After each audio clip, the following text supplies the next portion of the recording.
ጊዜ ወዲህ የወደብ ፖለቲካ እያራመደ ነው።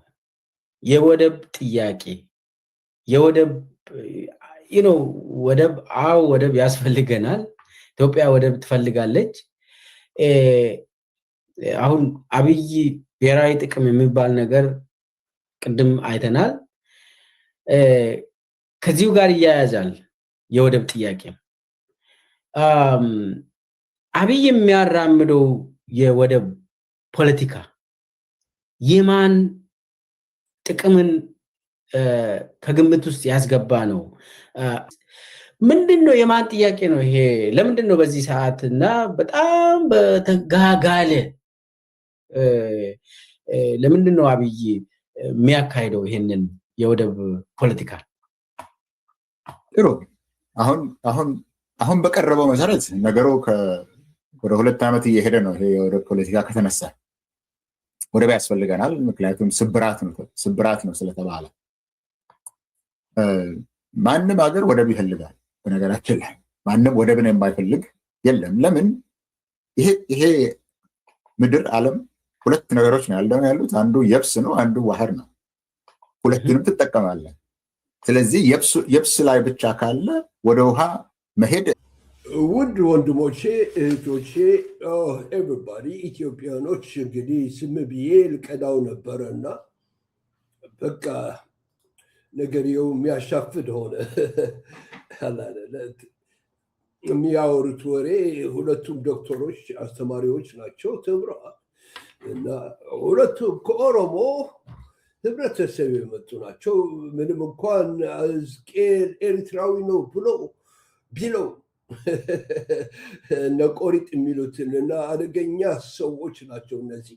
እዚህ ግን በትምህርት ለማውራት እኔም ቀርብ ያለሁ ማለት ነው። ሀገራ ያሉት ጥቅሞችን ለመጠበቅ ወደብ ማስፈለጉ አሌ የማይባል ነው። ማንም አይጠይቅ፣ ይሄንን የሚጠይቅ የለም።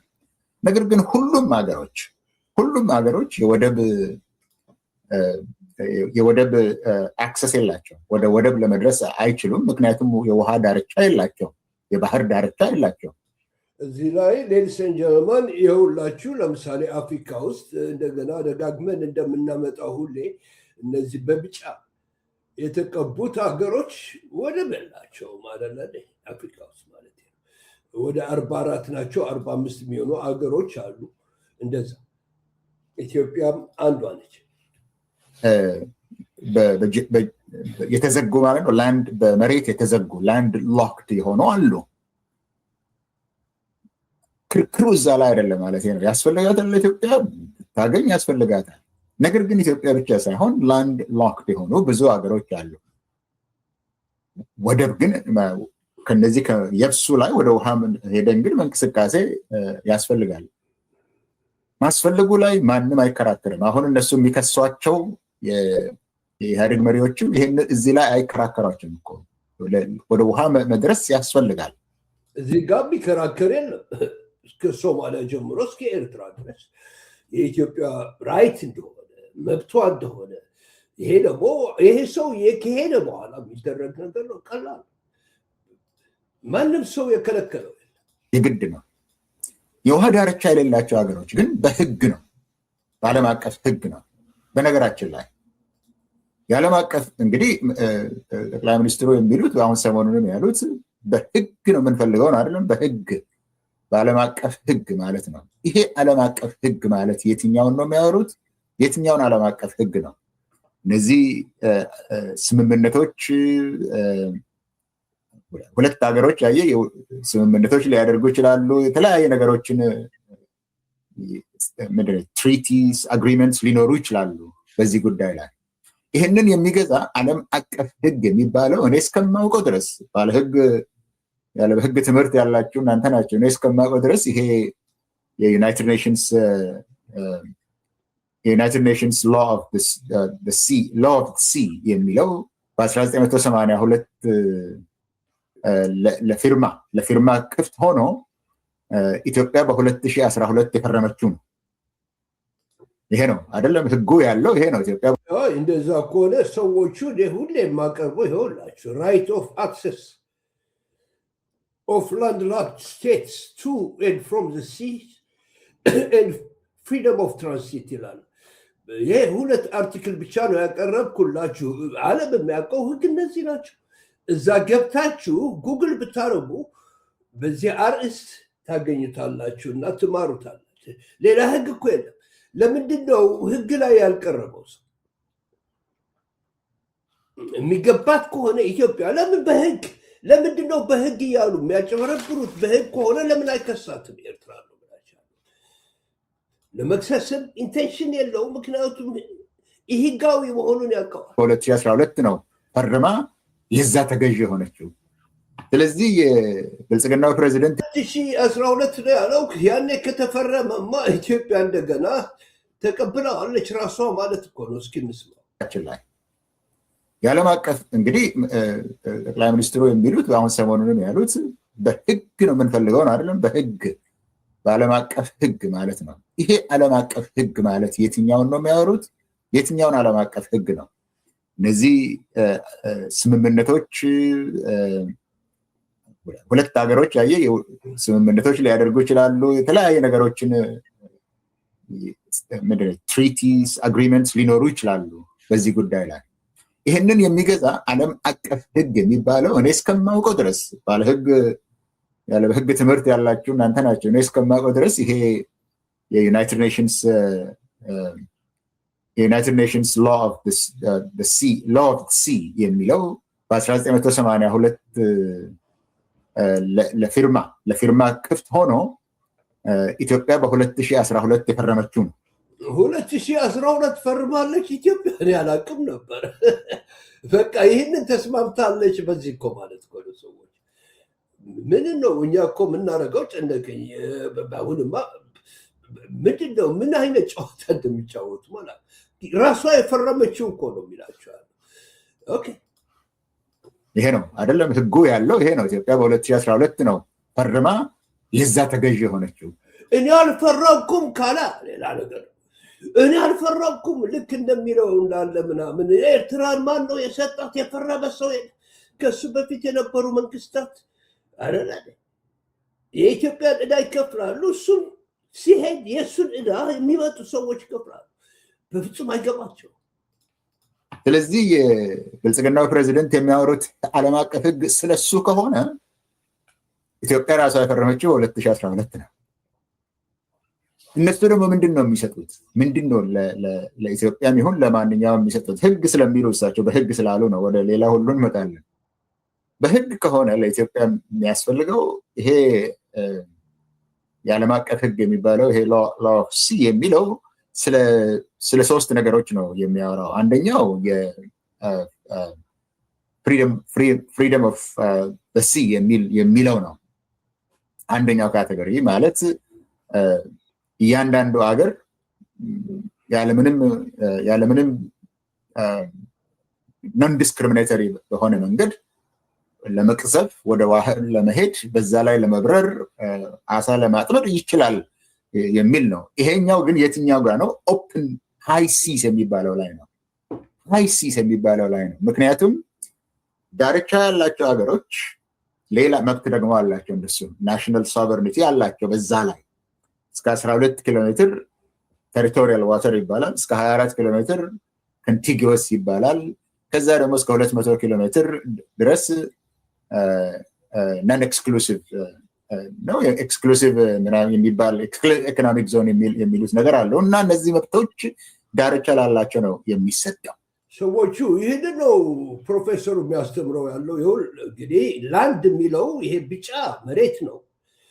ኦኬ ከዛ ባህሩ ጋር ሲገባ 12 ኖቲካል ማይልስ ይባላል።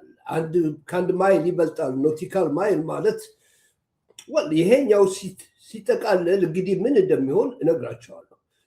እኔ እንዳገኘሁት 12 ኒውቲካል ማይሎች ወደ 14 እኛ የምናውቀው ማይል ይጠጋል ማለት ነው። እንግዲህ 14 ማይል የሁላችሁ ይሄ ኒውቲካል ማይልስ የሚለው እዛ ያገሩ እዛ ጠገብ ያለው የዛ ንብረት ነው። ልክ እንደመሬት 100% ማለት ነው። ከዛ በኋላ ኮንቲንገስ ዞን የሚባል አለ። ኮንቲንገስ ዞን የሚባለው ደግሞ ሌላ 12 ይጨምራል። ከዛ እንግዲህ በአጠቃላይ ወደ 26 ማይሎች ወደ ውስጥ ማይል ነው ምለው ያለው ኪሎ ሜትር አይደለም ምለው ያለው ወደ ውስጥ አላ አይደለ የኤርትራ ነው ማለት ነው። ከዛ ኦፍ ኮርስ ኤክስክሉሲቭ ኢኮኖሚክ ዞን ይባላል።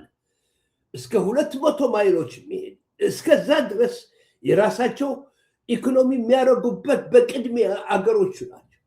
ከዛ በኋላ ነው እንግዲህ ይሄ ኦፕን ሲስ የሆነ ማንም ሰው የሚወስደው ማንም ሰው መኖር ይችላል ባህር ውስጥ ውቅያኖስ ውስጥ ቢኮዝ ከፈለገ ማለት ነው። ገባችሁ? የዓለም ህዝብ ጠቅላላ ስለሆነ እና ምንድነው እንግዲህ አክሰስ ሲባል አክሰስ ቱ ዘ ሲ ሲባል ከመሬቱ ከዛ 12 ኒውቲካል ማይልስ የባህሩ ከዛ በኋላ ደግሞ 12 ኒውቲካል ማይልስ ወደ 26 ማይሎች የሚጠጉ እስከ ወደ ባህሩ እስኪገባ ድረስ እሱ ነው። ከዛ አክሰስ የሚባለው መሬቱና ይሄንን ቦታ አገሮቹ ኮንትሮል የሚያደርጉት የራሳቸው ሆነ። ከዛ በኋላ ነው ሲ የሚባለው የሁሉም በቃ ኦፕን የሆነ መሬት ኦፕን የሆነ ባህር ማለት ነው ሰዎቹ እንድንግባባ። ስለዚህ ከጠረፉ እስከ 26 ማይሎች የኤርትራ ነው። እዚህ ለሁሉም ሀገሮች ነው እንደዛ የሚሰራው። ስለዚህ ነበር የሚያወራው። ጥሩ ነው። ስለዚህ የኢትዮጵያ መብት ወይም በላንድ ሎክ የሆኑት አገሮች ያላቸው መብት ከየብሱ ላይ ተነስተው ሃይሲስ ላይ ለመድረስ የሚያስችል መብት ነው ያላቸው። ነፃ ወደ ሆነው ሃይሲስ ማለት ነፃ ወደ ሆነው የሁሉም ሰው ማለት ነው። ለምሳሌ ሚድል ኦፍ አትላንቲክ ኦሽን ውስጥ መካከሉ የሁሉም ነው። እዛ ፖርት ማድረግ ትችላለች ኢትዮጵያ ከፈለገች የፈለገው ሀገር ማለት ነው ለመሄድ ነው እንጂ በሰው ለምሳሌ ቴሪቶሪያል ዋተር የሚባል ስፖርት ማድረግ አይቻልም። ባህል ላይ እዛ ውስጥ መሬት ከሌለ ሀገር ላይ መብት አለኝ ማለት አትችልም። ይቻላል እንዴ? ባለ ህጉ ቴሪቶሪያል ዋተር አላቸው እስከ 12 ድረስ። እሱም የኔ ነው ማለት አትችልም። እሱ የነሱ ነው። ያንን ዳርቻ ያላቸው አገሮች ነው። ስለዚህ የትራንዚትም መብት አላቸው። እነዚህ እንደ ኢትዮጵያ ያሉ ሀገሮች እስከ ወደብ ድረስ ትራንዚት አላቸው። ወደቡ ላይም አላቸው። ከወዱ ደግሞ አቋርጠው የመሄድ ለሁሉም ኢነሰንት ፓሴጅ የሚባል በቴሪቶሪያል ዋተር ውስጥም ለማለፍ ትችላለ። እነዚህ ሁሉ የተጠበቁ መብቶች ናቸው፣ የተገደቡ ናቸው። ስለዚህ ኢትዮጵያ ቴሪቶሪያል ዋተርስ የሚባሉ ናቸው። እነዛ መሬት ይህን ያህል ባለመሬቱ ነው። ባህር ደግሞ ቴሪቶሪያል ዋተርስ የሚባል አለ። በዚህ ነው የሚሰራው ዓለም ነው የሚለው ያለው ፕሮፌሰር የምትለው በህግ ነው የምትለው በህግ ነው የምፈልገው ያሉትና ትናንትና እሳቸው የተናገሩት የትኛው ነው ለወደብን ታገኛለህ። አክሰስ ቱ ሲ ነው እንጂ አክሰስ ቱ ፖርት የሚል የለም። ትራንዚት ነው። ተሳሳትኩ? አክሰስ ቱ ፖርት አይልም፣ አክሰስ ቱ ሲ ይላል። ያ ማለትም የጋራ የሆነ የዓለም ሁሉ የጋራ የሆነ ሃይ ሲስ የሚባል አለ። ወደዛ ለመድረስ የጋራ ስለሆነ ወደዛ ለመድረስ መገደብ የለብህም። በጣም ጥሩ አድርጎ ነው የገለጸው ፕሮፌሰሩ። አክሰስ ቱ ፖርት አይደለም ቱ ዘ ሲ ነው። የሁሉም ባህር ውስጥ ለመግባት በሰው ባህር እና መሬትስ እንዴት አድርገህ እንደምትሄድ ነው። በዚህ ነው ህዝቡ የሚረዳው። የዓለም ህዝብ በዚህ ብቻ ነው። ስለዚህ ዳርቻ ያለው አገር የሚገድብህ ከሆነ ከዓለም አቀፍ ውጭ ነው ያለው። ከዛ በተረፈ ከአገር ከላንድ ሎክ ከሆነው አገር እስከ ወደቡ ድረስ ትራንዚት ለማድረግ የትራንስፖርቴሽን የኢንፍራስትራክቸር እሱን ለማድረግ ከወደብ ባለቤቱ ጋር ትነጋገራለህ። ወደብ አጠቃቀሙ ላይ ትነጋገራለህ፣ ትስማማለህ፣ በስምምነቱ ትገዛለህ።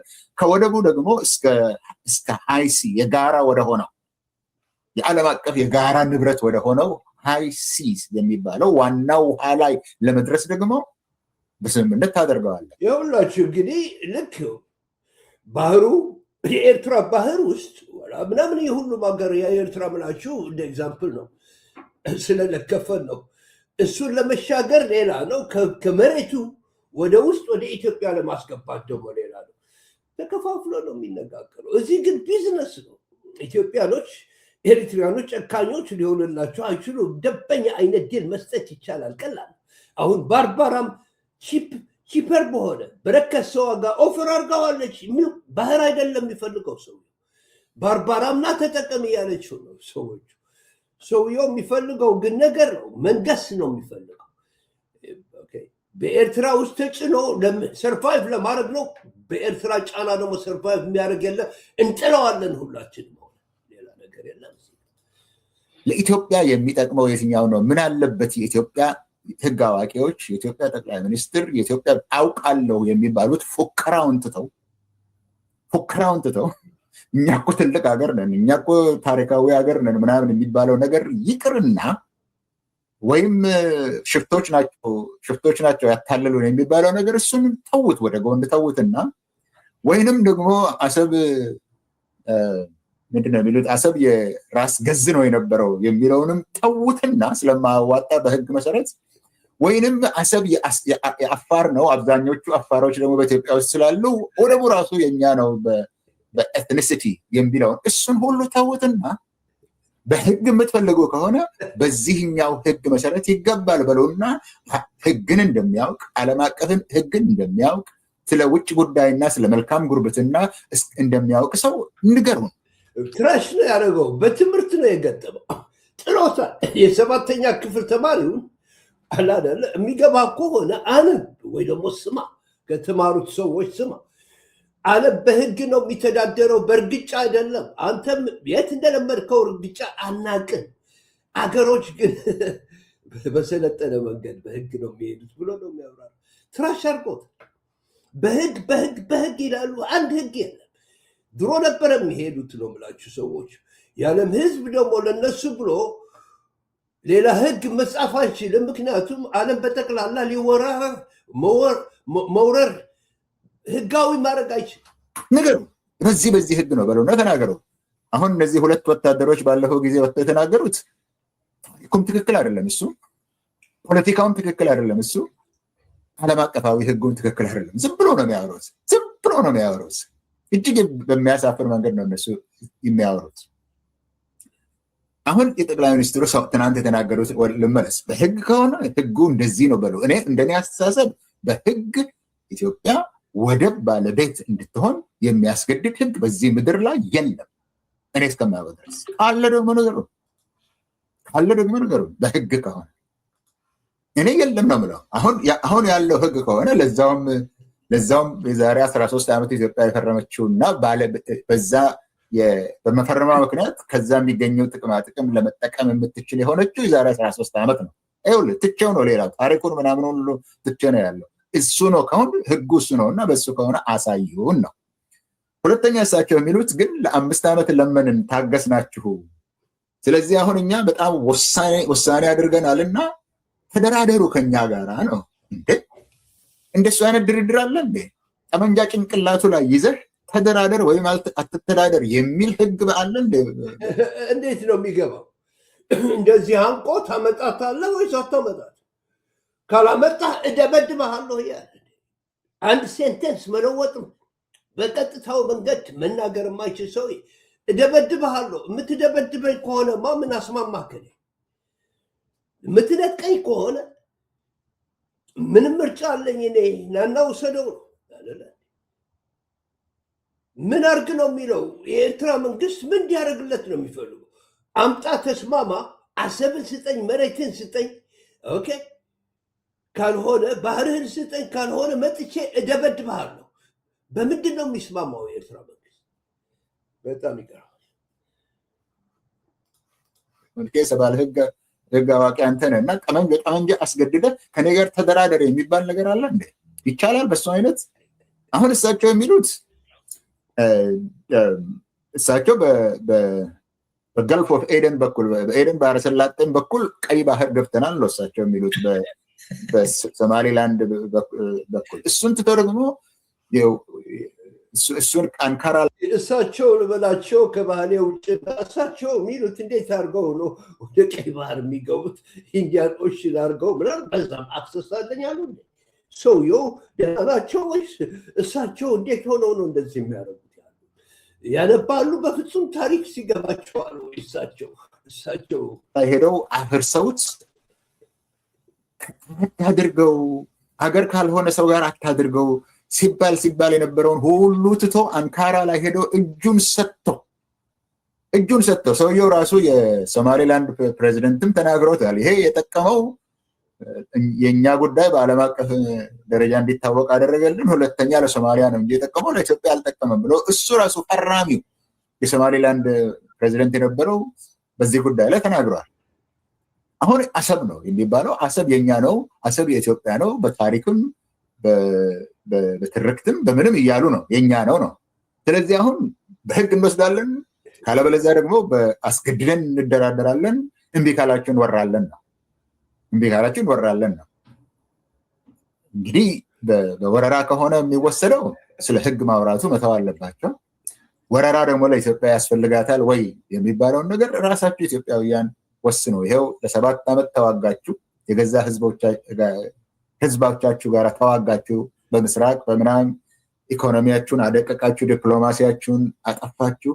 አሁንም ያዋጣናል ከሌላ አገር ጋር የተባበሩት መንግስታት ድርጅት አባል የሆነ ድንበሩ በተባበሩት መንግስታት ድርጅት በታወቀ መሬት ላይ ወረራ ማካሄድ አለብኝ ካሉ ይችላሉ። አሁን ዞሮ ዞሮ የጠየቀኝ ጥያቄ የማን ነው? ይሄ ጥያቄ ነው አይደለም። አንደኛ የእሳቸው የራሳቸው የሰውየው ጥያቄ ነው። አንድ የፖለቲካ ችግር ስላላቸው በሀገሩ ውስጥ በዚህ ምክንያት የአርበኝነትን ለመቀስቀስ ሌላውን ለማረሳሳት በኢኮኖሚ፣ በፖለቲካ፣ በወታደር መስክ በኢትዮጵያ ላይ እየደረሰ ያለውን ነገር ለመደበቅ ለመሸፋፈን የራሳቸውን የስልጣን ላይ እድሜ ለማስረዘም የሚያደርጉት ነው እንጂ ለኢትዮጵያ ብሔራዊ ጥቅም ለኢትዮጵያ ብሔራዊ ሌላ ጥያቄ ሊያስነሳ ይችላል። ለዛ የሚጠቅም ነገር አይመስለኝም እኔ በዛ በኩል ካየ ነው። ሁለተኛ የሚጠቅመው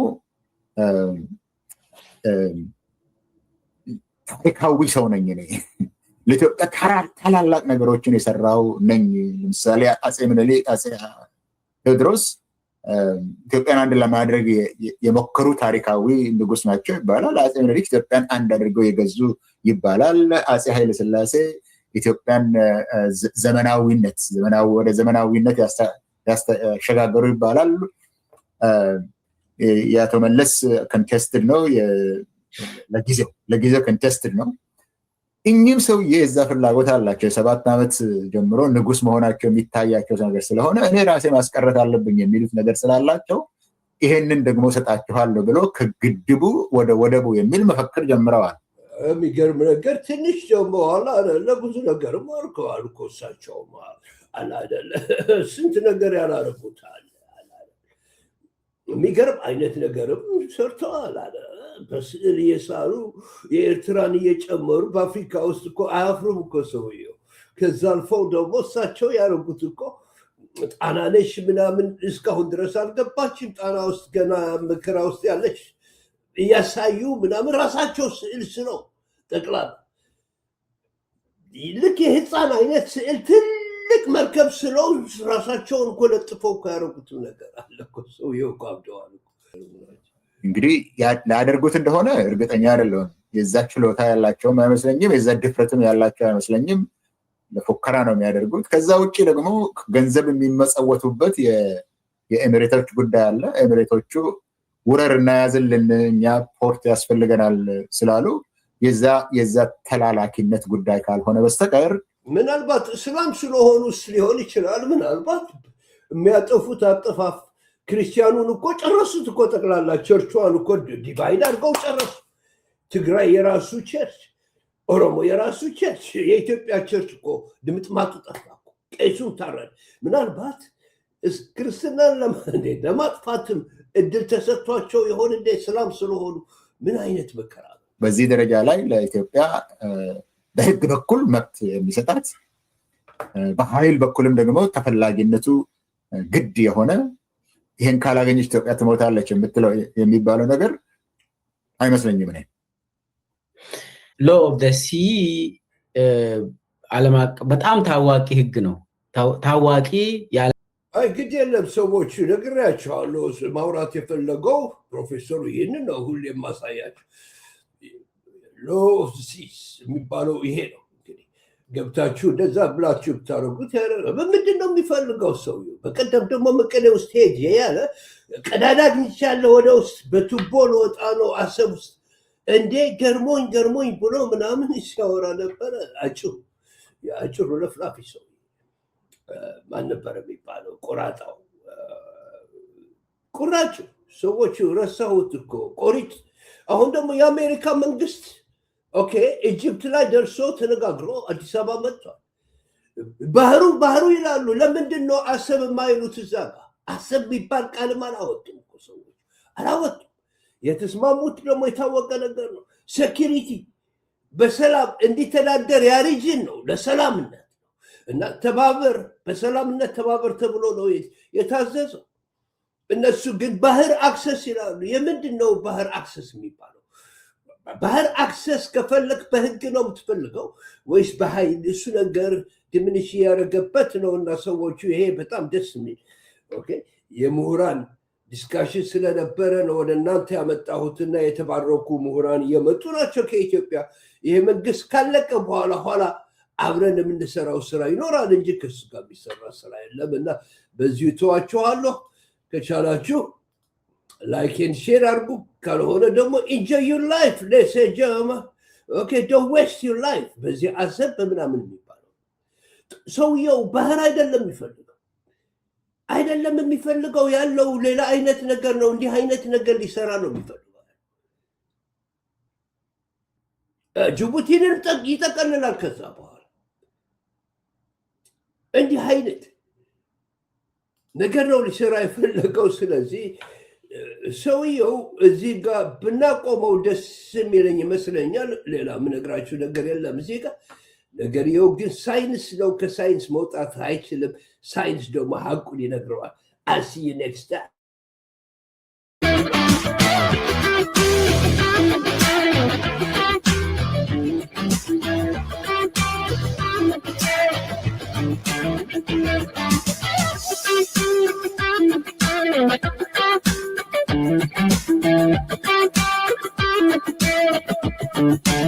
Thank you.